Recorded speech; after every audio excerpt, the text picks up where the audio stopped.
hard as nails. Tough, tough, tough. You have to enjoy something about the suffering. He always wants to be pushing himself. Bang. He's going so fast and he's only got sand shoes on. He's attacking him. He's attacking him. I'm going to be in trouble here. Chris got his revenge, and by God, it was cold-blooded. I know what I'm doing. It's got absolutely nothing to do with doping. How can you be a guy in Nairobi and dream of being any kind of decent cyclist?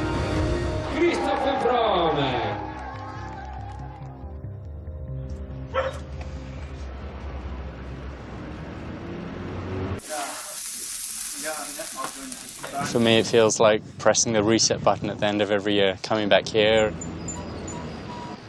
Hey, Warner. Hello, boy. Hey, how you doing? This time of year, it certainly doesn't hurt to have a glass of wine, a good steak, a good braai, as they call it out here. What was Chris's position on the bike like back in the day? Pretty much the same as it is now. Yeah. Most of them are old school friends. They're the ones who convinced me to actually go onto the road and start road cycling. Chris is a cyclist. He cycles pretty well. Is he shy? No. I've already blocked the Vuelta out of my mind. I can't remember that far back. We're all different in different company, aren't we? What comes across sometimes in the media is very different from what he actually is. Chris Froome, second last year, is the winner of the Tour de France this time. To see your mate coming past in the yellow jersey, leading the peloton on the Champs-Élysées, it was insane. This boy, who was born in Nairobi, brought up in Johannesburg, races for the UK, has won the Tour de France. It was incredible. I mean, it was crossing that finish line and then having these guys there, obviously, just remind me of my roots and where I came from. I wouldn't say I'm African, but I'd say that Africa has played a big part in my life. It was a great place to grow up as a kid. I mean, there was just so many things to do. Both my brothers had been into snakes. The one that stood out the most was the 12-foot python Jeremy actually brought home, which developed an appetite for my pet rabbits that I'd keep at home. And it's quite interesting to try and put yourself in Chris Froome's shoes and stop and see the world through his eyes, because it is, you know, it is out of the ordinary, really. But he quite often would sit down and be telling stories about being chased by rhinos and all these kind of crazy things that most of us find quite hard to relate to unless you've been down Chester Zoo or something. Even from a very young age, I was riding a bike. That was my transport, that was my freedom. The only rule I had with my mother was that I'd be home before dark. The dominant image of Chris Froome, in terms of his African upbringing, is time spent with his mum, which I think was incredibly formative in terms of making him the person he is today. My parents got divorced when I was about 6 or 7. And I think at that kind of age, it's difficult to understand why mum and dad are obviously fighting the whole time. For a few years, I'd get this sort of sick feeling when I'd hear people raise their voices. Eventually, my father moved out. I carried on living with my mother. His mum didn't have a lot of money, and he tells the story about people who looked like bailiffs or debt collectors coming to wanting stuff out of their house. We had some colourful times, my mother and I, and my mother always supported my cycling. She'd let me keep riding and knew that that's what I loved doing. She was such a central influence in ensuring that he had the opportunity to pursue what was a kind of a ridiculous cycling dream. How can you be a guy in Nairobi where the roads are barely rideable on and dream of ever being any kind of decent cyclist? In some ways, I definitely still feel like I am a kid, especially when I'm out on the bike and just riding still just to enjoy it.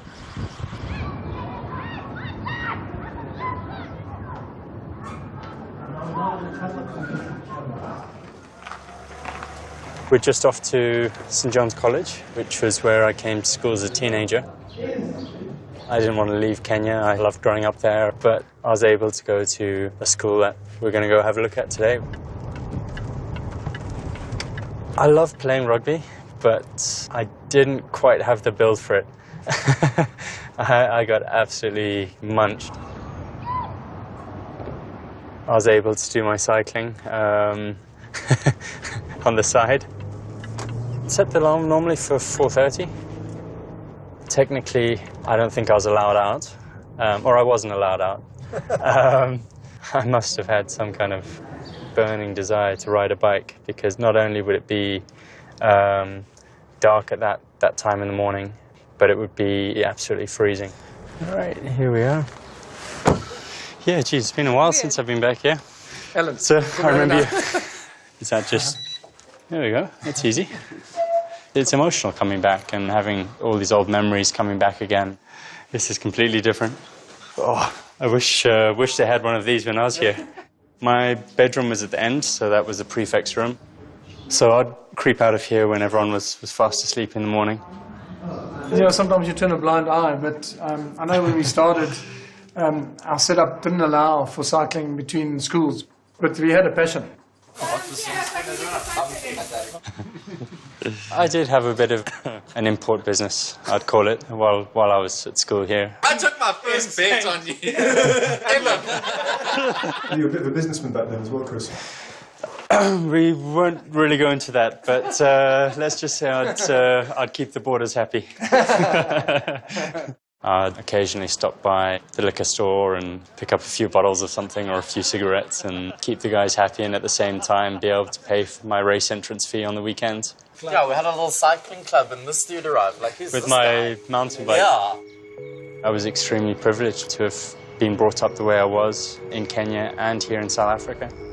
Knowing what there is on the other side, where there's just no infrastructure in Kenya for a lot of kids.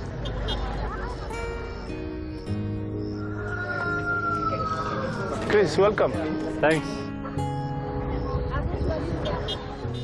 I was 14 or so. Come on in, guys. David Kinja was, at the time, the captain of the Kenyan cycling team. My house is full of crappy, so that's how we live, yeah.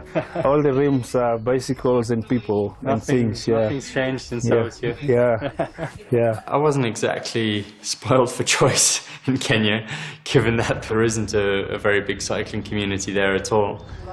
It was actually the mother who approached me after one of our little local races. Chris was there with his little BMX bicycle, and the mother came and said, I want somebody who can teach him how to ride his bike well, how to behave in traffic, and how to fix a flat tire. And I said, fine, that I can do. Yeah, but I didn't know that in Chris Froome's mind was something else.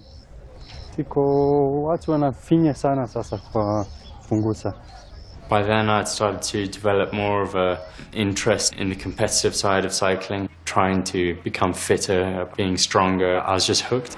I don't recognize at all where we are now. Everything changes, yeah? Everything changed. You know, back then it was just fun. No? He was just one of us. The only difference was the color.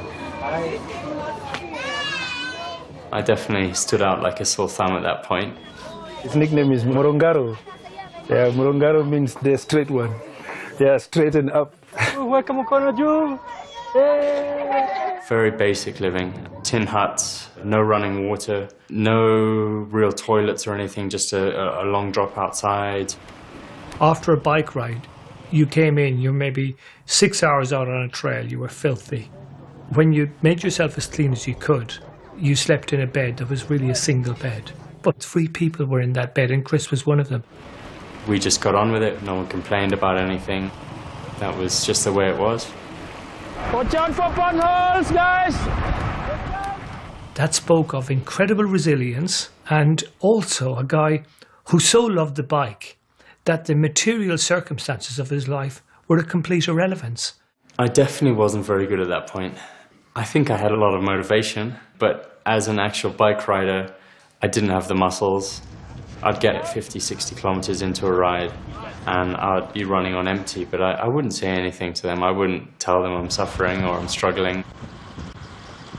He suffered a lot. Yeah, but he says that it was good for him. He says it helped him. So I believe now that it helped him. Yeah. I felt really lucky to be able to be in with them and to be able to ride with them, to be able to stay with them. Now, what was Chris Froome showing when he was spending that time on the road with Kinja and staying in the township. Mental toughness, that's probably his single greatest characteristic. Larry, Chris. Thanks, Kinja. Thanks a lot. Thanks, man. There's no question that his relationship with his mum was outstanding. I got the call saying that she'd had a heart attack and passed away that morning. I'd like to dedicate this win to my late mother.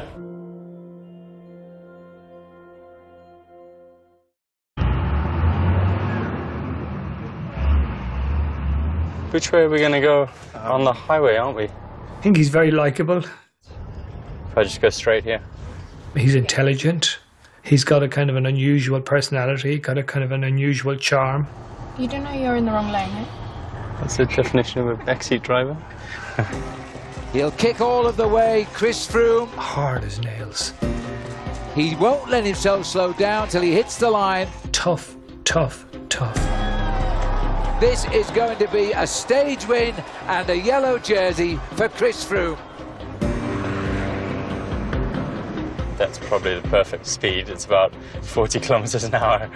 And obviously see how it was easy for me coming back from school to just get behind a car or a big truck or something and cruise all the way back home.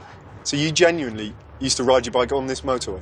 Yeah, definitely. It was definitely the most direct way. No traffic lights all the way, so it was the quickest way, but obviously not necessarily allowed. You have to enjoy something about the suffering as a professional cyclist. I remember I'd been living in the south of Switzerland in the Alps, these amazing hour-long climbs to go and train on. And Chris telling me that he didn't have them in Johannesburg, so what he would do was pull his brakes to mimic climbing an alpine pass, which would mean pulling his brakes for 20 minutes.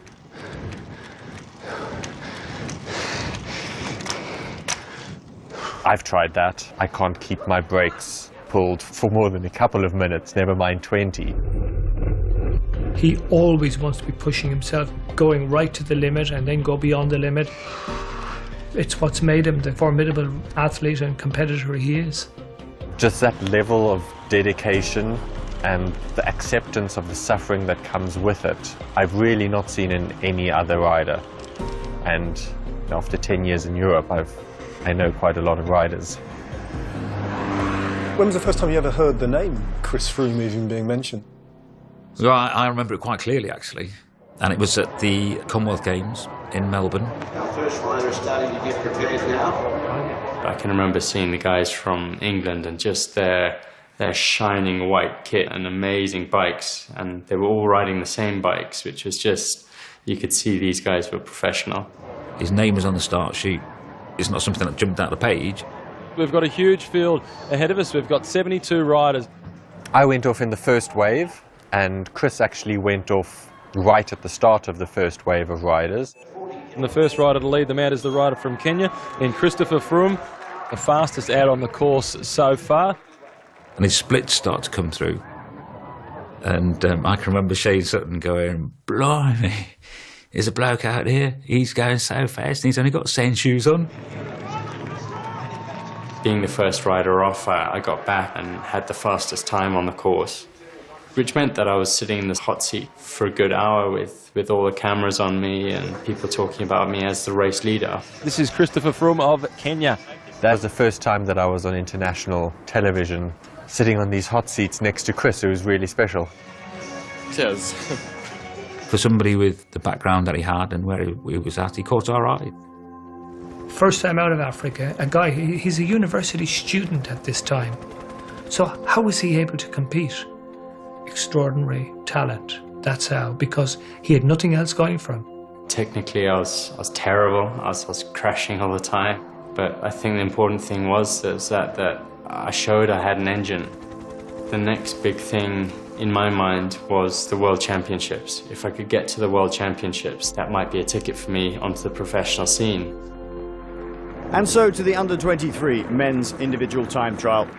I'd previously been helping the manager of the Kenyan Cycling Federation to send emails. It was a bit sneaky of me. I directly emailed the UCI from his account saying we'd like to enter one rider into the under-23 world champs, and I got myself entered.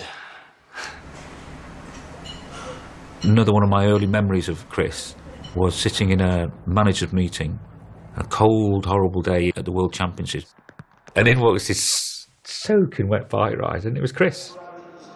He'd managed to get there on his own, and he was representing his country on his own. He hadn't got a manager. So he came to the team managers meeting and sat there. Their only representative, he couldn't work out which way he was going, left or right. He came down a barrier, and it went down, and there was a corner straight away. I was a little bit confused as to which way the road went. And when you can't work that out, this is exactly what happens. Just bang straight into him, and he was holding a big pile of papers which just went straight up in the air. And this guy's throwing his paper. It's like, see, Chris is, you know, it was chaos, really. Just a little too much enthusiasm, a little too much adrenaline for Kenya's Chris Froome. Very quickly I earned the nickname Crash Froome. Having grown up in Africa, it just seemed so difficult, and I thought this was one legitimate way that I could get myself onto the European team. That told us a lot about the tenacity of the guy and the desire. There's a character in there which could fit pretty well in elite sport. Everybody pull your hair back. It really hasn't changed. Who's got the biggest receding hairline wins? He's definitely the best athlete that I've ever had the privilege to work with. Thanks, Si. Go on! Our goal was to get around into the Tour de France, and Chris bought into that completely. It really was a massive step for me signing that contract with Barloworld. Definitely didn't mean that I'd made it by any means. Now it just meant that the hard work begun. The interesting thing to me about him was that he had these enormous amount of hurdles that he had to overcome in order to get to a place which would have been pretty straightforward for other riders to get to. It was in the spring of 2008 that my mother started to fall ill, and she'd been diagnosed with cancer. It was later on into April, May that it started to get a lot more serious. But at that point, the doctors were optimistic, but things took a turn for the worse. It was a week-long stage race in Spain. I got a call from Jeremy saying that she'd had a heart attack and passed away that morning.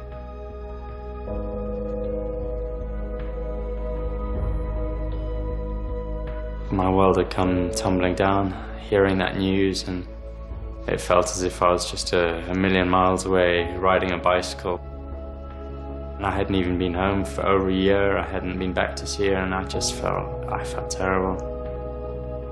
She was definitely my biggest supporter. I'd like to dedicate this win to my late mother. It's a great shame she never got to come see the tour, but I'm sure she'd be extremely proud if she was here tonight.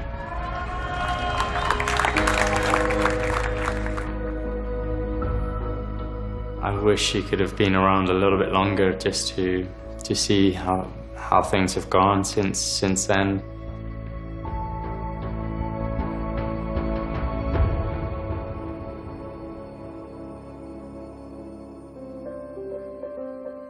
The team's inability to see that Chris was the man in the 2011 Vuelta robbed the team and Chris of a Grand Tour. He should certainly have won that race.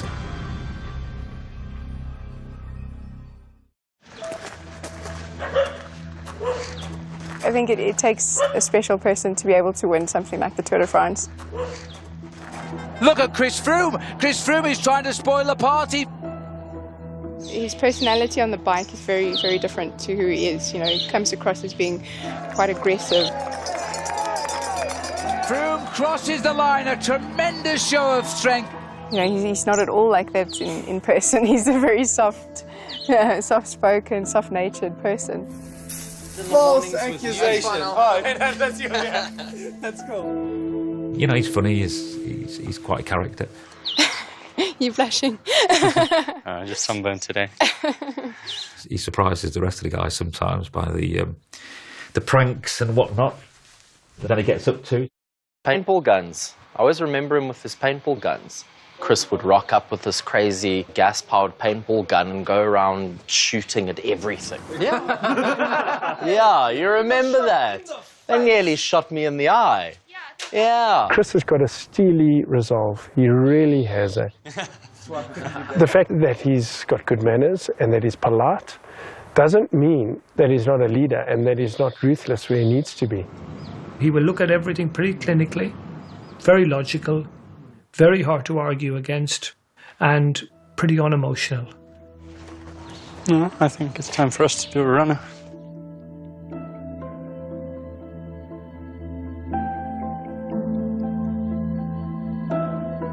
I got a call from Robbie Nilsson saying, "Hey Chris, great to hear the news and good luck to you." And I just turned around to him and said, "What do you mean?"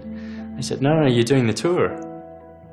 There's no question that his relationship with his mum was outstanding, but there's also a very single-minded character here. My mother's only just died a week ago. How on earth am I going to get myself round to doing the Tour de France? My mother would have definitely wanted me to live my life, to go and do the tour. She would have said, you get on with it and you make the most of it because it's a fantastic opportunity you're getting and don't mess it up. Suddenly to be going into the deep end, into the biggest race of them all, that was quite daunting. And Chris Froome back in 168th position, one of the early starters. That 2008 tour was just a massive eye-opener in every way. The racing just felt as if it was 10 kilometers an hour faster than any other race I did. How was it like that today, Chris? Hard. My biggest goal was finishing that tour. I wanted to get to Paris, no matter what happened in between. There were just police all over our hotel. Moses was being frog-marched out of the hotel in handcuffs. It was always, oh, it's those guys over there, must be the bad guys. But for it to happen to my own teammate, it just felt scary that it was happening so close to home. And I can just remember the circus outside of the bus that next stage, just the mobs of journalists and media out there. Chris, just talk us through this morning's events from your perspective. It's a huge shock to me. I mean, you always hear of doping scandals, but you never think it's going to happen in your team. So it's obviously a disappointment, and I hope it's a mistake. As the tour went on, we started losing one teammate after another. Who's gone down there? There's a rider from Barlow World has gone down there. Maurizio Soler was the first guy to go home. He was our leader. He was who we were riding for in the mountains. This is John Lee Augustin, I think, who's gone off the edge of the road, straight over the top of the climb. John Lee also had quite a big scare. That could have been the end of it for him. Well, that is very sad. Once the race got up into the mountains, I actually started to feel quite good, and I'd actually try a little attack here and there. They're chasing Chris Froome. They are indeed chasing Chris Froome. Number 57, Chris Froome, seems to be still in contact with the leaders on this day. The sensation of reaching Paris felt fantastic. Out of 9 teammates, I was one of the 4 who made it. It was a great feeling. Chris, you've done yourself great credit, a top 100 finish. Well, I wouldn't really say that's a great achievement, top 100, but it's your first tour, Chris. Getting to the finish is definitely an achievement, I think. It's all just been a huge learning experience for me. It was during that time in Barlow World that I'd swapped the Kenyan racing license for a British racing license.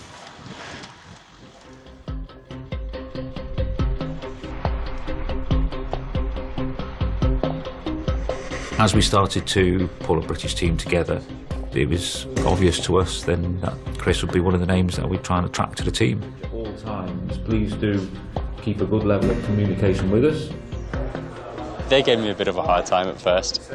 asked me if I knew what a Yorkshire pudding was and all that kind of rubbish, you know. There was definitely a lot of work to do with me, but I think that they could recognise that I had the talent. The pressure's on, but at the same time we're in the right kind of environment to be able to handle it. 2010 was a difficult year for me. It wouldn't be consistent. And then you see another glimpse of brilliance and you think, wow, you know, that you can't do what he did there without talent. Good form, and then getting sick. The question wasn't why that happened. The question was more, why isn't it happening all the time? By the end of 2010, I thought, hold on, something's not quite right here. The bilharzia parasite feeds on red blood cells. So you can imagine for a cyclist and any endurance athlete who needs red blood cells to recover, to transport oxygen, it was a nightmare, absolute nightmare. When that diagnosis came, I think it made a lot of sense to a lot of people. At least you know what's going on, and okay, now we can move on and treat it, and off we go. Bilharzia held him back. And as soon as he sorted it out, suddenly he was back, but he was even better.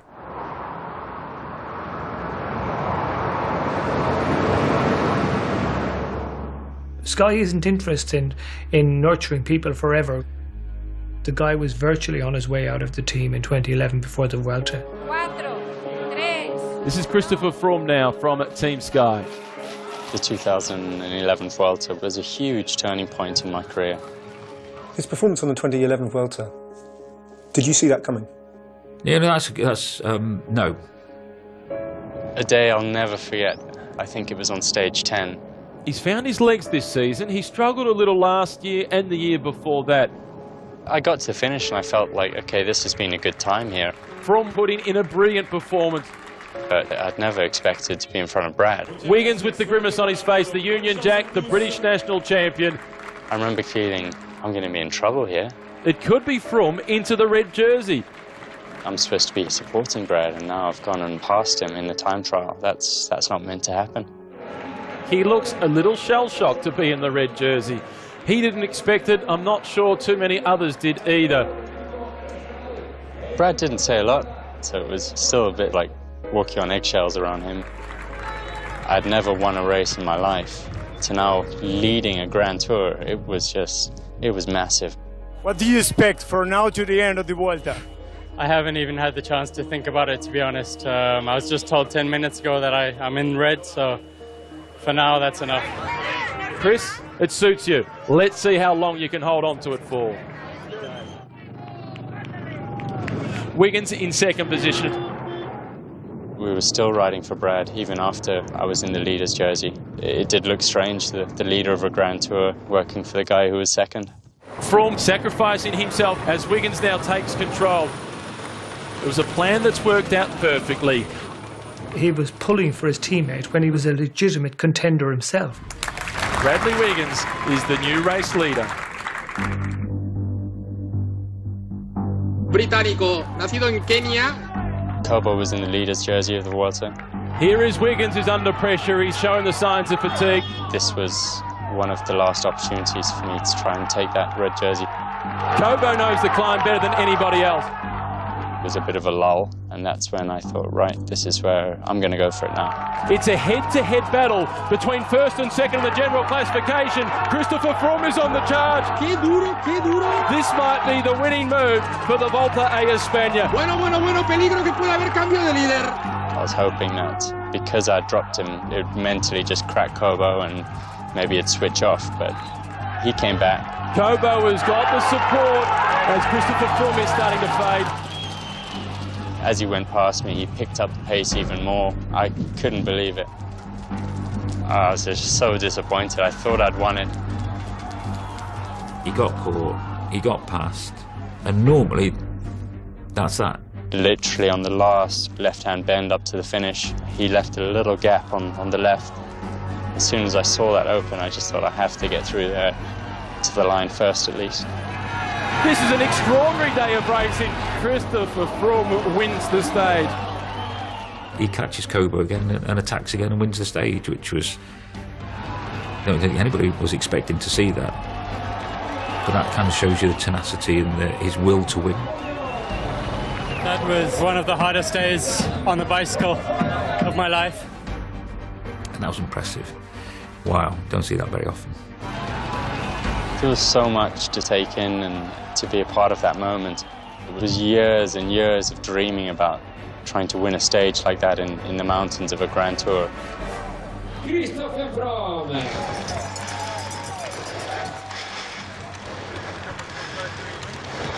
I mean, it's 13 seconds behind, but that's how racing goes. Maybe next time I'll do better. The team's inability to see that Chris was the man in the 2011 Vuelta robbed the team and Chris of a Grand Tour. He should certainly have won that race. He's now delivered on that potential that he's shown for quite a long time. Presented you with a difficult dilemma, didn't it? Because all of a sudden you've got to go and re-sign a superstar at great expense. Yeah. How can one race have changed my life that much that all of a sudden people are wanting to sign me for 10 times what I was on before? 10 times? 10 times, yeah. He signed a new contract. It was all systems go about, you know, he felt that actually he wants to go and win the Tour de France, and we wanted to back him to do that.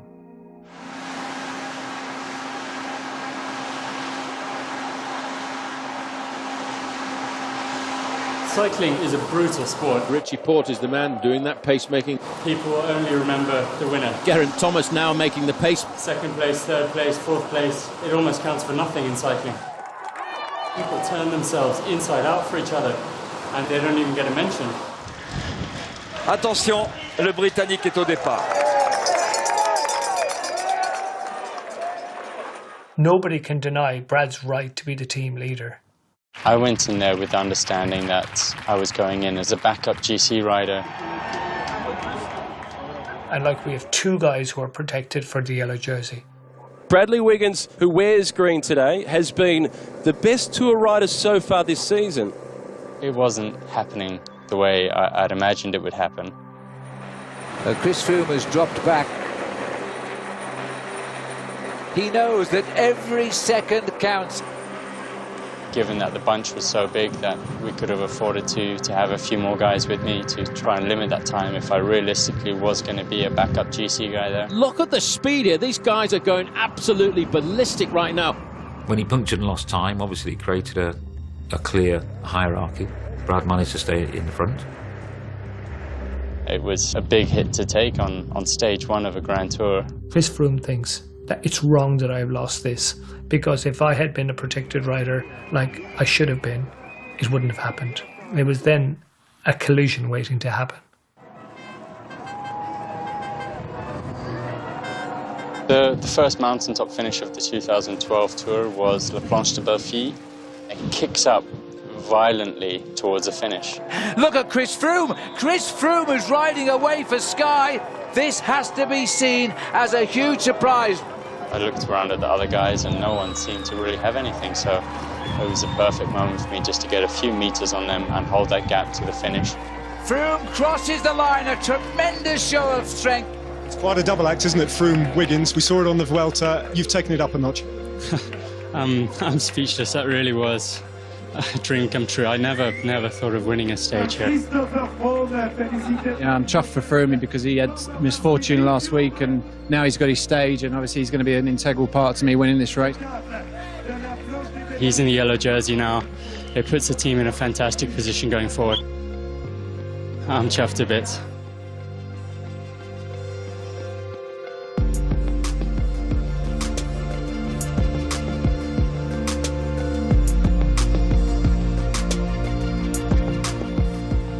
This is absolutely perfect. Brad's been sheltered on the wheel pretty much all the way up this climb. A sterling job of work being done by Chris Froome. I'm going to push on here and see if I can at least try and get back some of that time that I'd lost. When I'd said to him, stay on the wheels, he hadn't said anything back to me, so I assumed it was okay. And look at Froome now, who's really hammering it. He's attacking him. He's attacking him. So you attacked? So I attacked. Does Froome know what he's doing with that acceleration? Bradley Wiggins has been left behind. He's just got the word from the team management. You put your own team leader into a spot of bother here, young man. Just sit up and wait for him. I heard, Froomey, Froomey. I hope you got permission from Brad to do that. Brad on the radio also going, no, no, no, no. And at that point, I just thought, okay, whoa, Stuff trying to get more time. I'm going to stay with Brad and make sure he gets to the line with no issues. Bradley Wiggins today keeps his yellow jersey. He had a fight on his hands, but he's got a great team around him. There was so much noise, we couldn't really hear what was going on, and I think when Sean was saying slow, he was thinking we were saying go. It was a stressful period over the next 24 hours. It wasn't a nice feeling in the team. It was uncomfortable. Bradley's definitely stronger. He's, without a doubt, the team leader, and we're all here to support him. Before that race, if you'd asked anybody who was the best chance of the team, everybody would have said Brad. But what about Chris's right to compete? Well, the sport doesn't allow that. It has one leader. Chris has got to put up and shut up. That's the very difficult situation that Dave Brailsford had. It is what it is, and it, you know, I think there's a lot been written about it, a lot been said about it. But you know, I was focused on, you know, Bradley winning the race, and ideally Chris finishing second, which is what happened. Everyone just wanted to get the job done and get to Paris. Bradley Wiggins, the first ever to win for Great Britain. Chris Froome finishes second. It just is all too perfect. A lot of people suddenly had this perception of me that, hold on, this guy is not really too kosher. And hopefully I've changed that perception a bit over the last couple of years. This over here is Chris, who has Bjorn Borg underwear. He's the one who will win the Tour de France. There's nothing to say I'll ever win a Tour de France again. Froome down again here. What is going on in the Tour de France this year?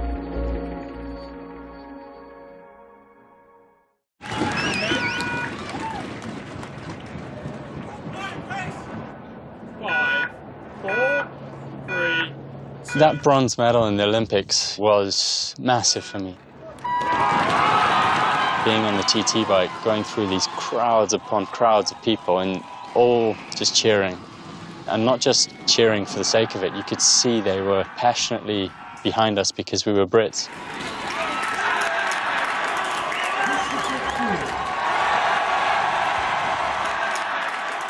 Such an amazing feeling.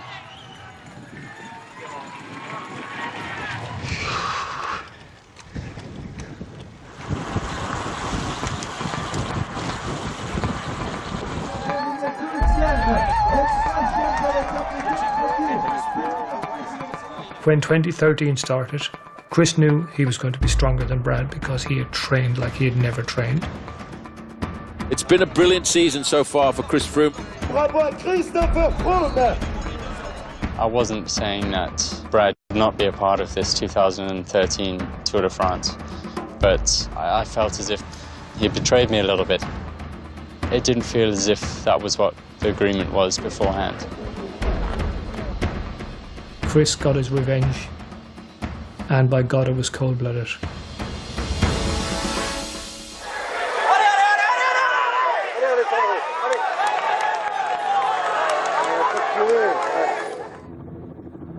The first mountaintop finish of 2013 was Aix-Trois-Domaines. Port is dragging Froome away from Alberto Contador. For me to have been able to take a minute and a half on some of my rivals in that first mountaintop finish, that was a big blow to a lot of them. Just look at the face on Chris Froome. That explains to you what kind of agony he's going through this afternoon. He's going to win the stage and take the yellow jersey on stage number 8 of the Tour de France. I never really imagined what it would feel like putting the yellow jersey on and then think, okay, I'm leading the Tour de France, the biggest race in the world. This is the first big race post-Armstrong's admission and life ban. For me, going into that yellow jersey, especially in such a convincing way, did raise a lot of questions. I know what I'm doing, and it's got absolutely nothing to do with doping. It was so vitriolic, and that hostility was there all the time. Where did it come from? In part Armstrong. No questions in English, please? Given cycling's history, this is just what we're going to have to keep answering, and My answers aren't going to change. Yeah. I know how I've got ready for this Tour de France. I've worked bloody hard for this. He didn't lose his temper. He stayed very, very calm under a fierce barrage of criticism and abuse. Yeah, it was a tough time, that, actually. If anybody thought Chris Froome had won the Tour de France yesterday, they can all think again. The second stage in the Pyrenees, to me, epitomised what he's all about. Froome has got to do everything himself and a long way to the finish. He was isolated. It was a difficult scenario to be in, and he never looked under pressure. Chris Froome safely home in his first day in yellow in the Tour de France, but at the end of it, he lost nothing. I hope he's not superstitious. Stage 13 of the Tour de France. The peloton under pressure with the crosswind. A small group got away. Well, Chris Froome has been caught out there, and this is an amazing move by Alberto Contador. And that was a dangerous move. That was a really dangerous move. The guys were tired. We know we're going to take losses today. Let's just try and limit those losses the best we can to the finish. Yes, I'm sure you can breathe a sigh of relief, Mr. Froome, because that was a long, hard day. This climb is so historic. It means so much to this race. Froome has attacked and Contador's got to hold on. Look at the revving of Froome now. I'm amazed at this. Froome is free and away. He's now bringing himself right up alongside Quintana. Oh, and he's gone. He is seeing Quintana crack. Froome is taking yellow to the summit of Mont Ventoux. Bastille Day, finishing up on top of Mont Ventoux. It doesn't get much bigger than that in the Tour de France. Chris Froome building his lead over everyone. I really didn't see myself winning that stage today. I really can't believe it.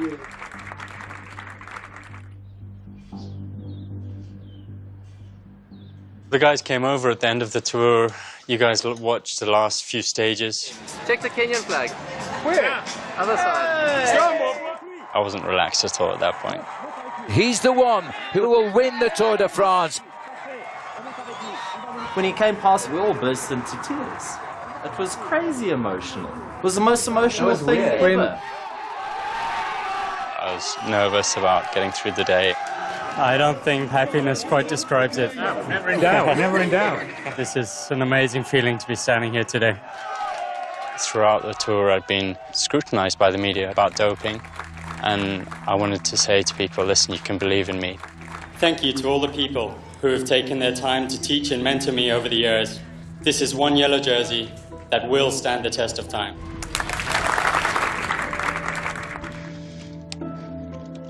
I wake up in the morning and I blink a few times and just think, hold on a sec, I managed to win the Tour de France.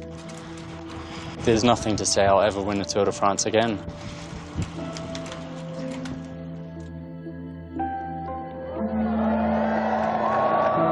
It's extremely rare that you go through a Tour de France without crashing. I mean, I didn't even have time to react. It just happened so quickly, and before I knew it, I was on the ground. And it is the defending champion, Chris Froome, who has hit the deck. I could feel that something was wrong here. It was painful to hold the bike. Defending champion of the Tour de France we're looking at here. He's ridden through the pain barrier before. Froome down again here. What is going on in the Tour de France this year? But 3 falls in 2 days proved too much for a battered and bleeding Chris Froome. It was a massive blow having to leave the tour like that. It's obviously very, very disappointing and devastating for Chris. Chris, how hard is it to be going home in these circumstances? Obviously, I'm bitterly, hugely disappointed. But what could I do? This is cycling, this is part of the game. Thank you. Great champions really win, but they lose along the way as well. We're a long part of that journey, and then the rest is to be played out. I'd like people to remember me as the cyclist who raced with heart. Chris Froome never knows when to say no. I started off on a mountain bike down the Rift Valley just outside of Nairobi, and to have gone from there to winning the Tour de France in such a short period of time, I'd love to think that it can serve to inspire a lot of youngsters to do the same. In 5 years' time, they're going to be over in the Tour giving me a hard time. Christopher Froome. He is very driven, he's very tenacious. And, Parti. you know, I think he has got the mindset to be a multiple Tour de France winner. The sacrifice that goes into winning a Tour is immense, isn't it? It's unbelievable. If I think back and think of the journey I've taken to get here and where I started, it's just really special. There are so many people who have made so many sacrifices and taught me so much along the way. I really owe them a lot of thanks, and I hope they can share in this with me too.